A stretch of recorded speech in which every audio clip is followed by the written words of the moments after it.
à tous, je suis Solène Coriol, expert comptable, coach professionnel et cofondatrice de la société Koi Coaching. Donc cette vidéo s'adresse aux créateurs d'entreprises et entrepreneurs. Donc vous souhaitez créer une entreprise où vous venez de vous lancer, vous avez investi toutes vos économies, votre énergie, vos temps, donc vous souhaitez optimiser votre réussite. Et c'est bien naturel. Alors peut-être que vous avez envisagé le coaching d'entreprise. Je vais essayer de vous expliquer dans cette vidéo quels sont les avantages de ce type d'accompagnement et comment se déroule une séance de coaching.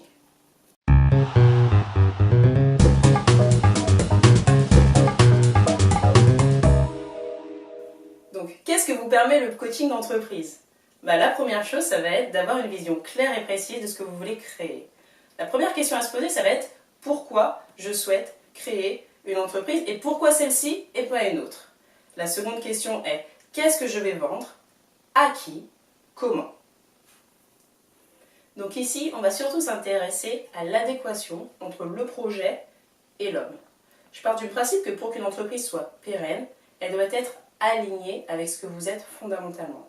Donc on va aller chercher vos valeurs, ce qui vous anime, ce qui vous intéresse réellement, quels sont vos atouts, y compris vos faiblesses, pour voir finalement dans quel projet vous serez capable de donner le meilleur de vous-même.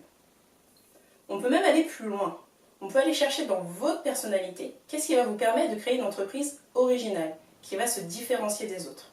J'ai un exemple, si vous voulez, j'ai un thérapeute qui a décidé de se lancer en tant qu'indépendant et finalement il s'est appuyé sur des choses qui étaient importantes pour lui, qui étaient l'humour, pour créer une image différente. Le deuxième bénéfice du coaching d'entreprise est de vous permettre de définir votre objectif.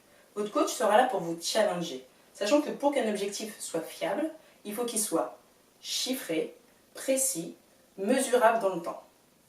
Le troisième bénéfice du coaching d'entreprise est de vous permettre de clarifier votre plan d'action. Donc pour ça, on va utiliser plusieurs outils. Le questionnage, le recadrage, le feedback.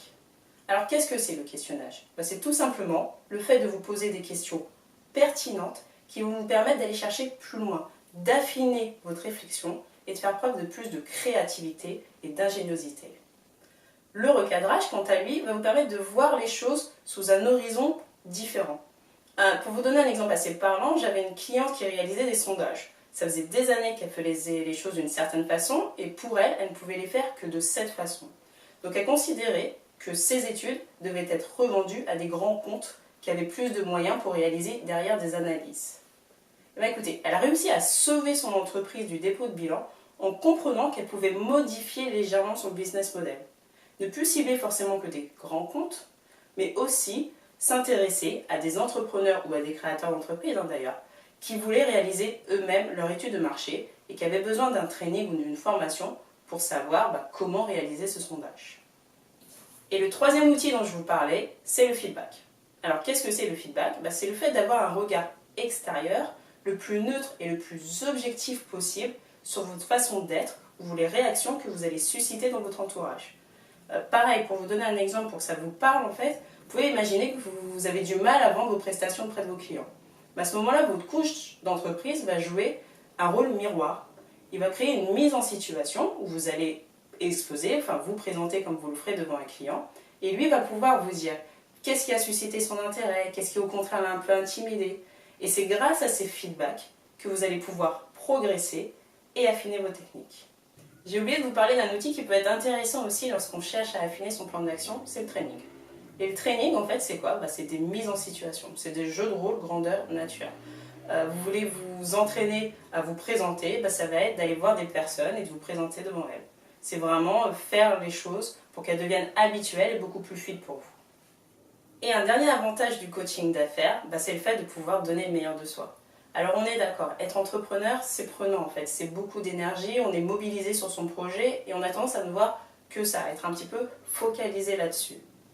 Ça présente plein d'intérêts, plein d'avantages, mais il y a quand même quelques inconvénients, c'est que à force d'avoir, comme on dit, la tête dans le guidon, on arrive avec un manque de recul, un manque de créativité, et dans ces conditions, qu'est-ce qui peut se passer ? C'est que l'environnement à côté de nous va bouger et on ne va pas le voir. C'est un exemple. On peut aussi avoir une gestion du stress qui va être difficile, une gestion des émotions compliquée, parce que être entrepreneur, c'est aussi un petit peu l'ascenseur émotionnel, On passe d'un moment où on est super content, où tout se déroule comme on veut, à des déceptions et ça demande de pouvoir le gérer. Et bien le coaching d'affaires, ça va vous permettre une bulle en fait, un espace de décompression où vous allez pouvoir vous poser, relâcher un petit peu vos valises, tout ce que vous avez sur le cœur, vous recentrer sur vos objectifs, reprendre un peu du recul et pour pouvoir voir les choses de manière plus claire et avancer finalement avec plus d'objectivité et de clarté d'esprit. Donc en résumé, face finalement à l'investissement que représente une aventure entrepreneuriale, il peut être intéressant de prévenir en fait. Donc ça veut dire d'anticiper quelques difficultés qui puissent y être et de faire appel à un coach d'entreprise en amont, dès le départ. Et du coup là il y a une dernière question, enfin une autre question en tout cas légitime que vous pourrez vous poser, c'est comment se déroule une séance ?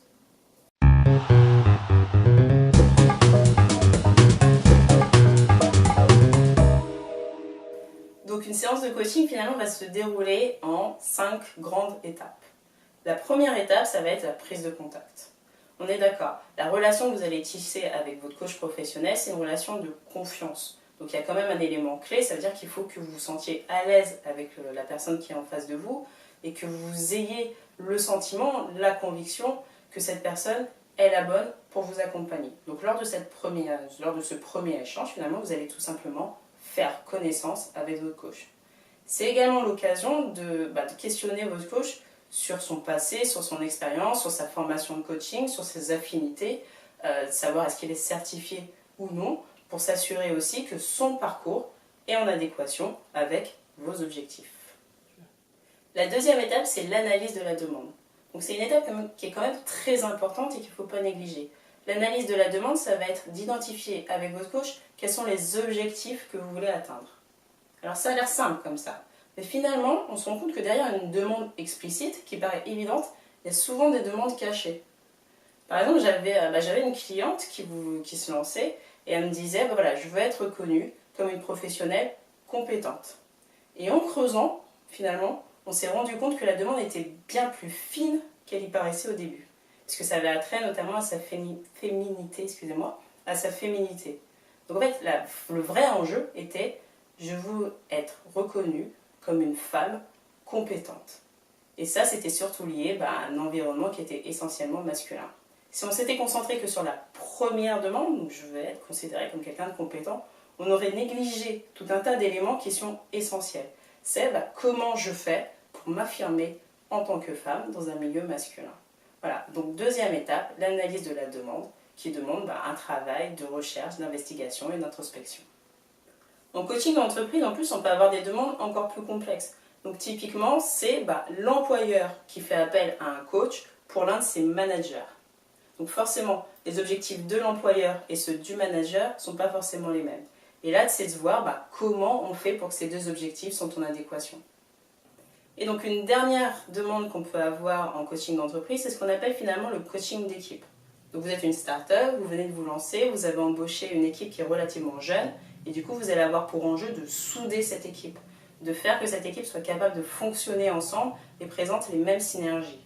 Et pour ça, on va pouvoir réaliser des séances de groupe, des séances d'équipe et des séances de team building pour vous citer un exemple, c'est ce qu'on appelle le coaching d'équipe. La troisième étape, ça va être l'établissement du contrat.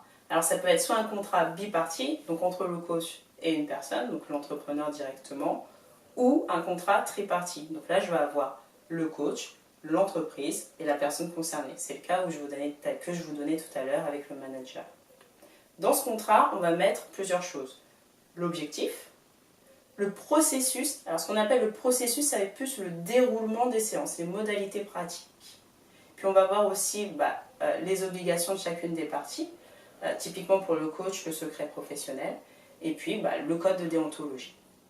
La quatrième étape, c'est le déroulement des séances. Là, on est dans le dur, on y va, l'accompagnement commence. Donc ça va être des séances qui vont être d'1 heure à 3 heures en fonction des enjeux, en fonction de si c'est un coaching individuel ou un coaching de groupe.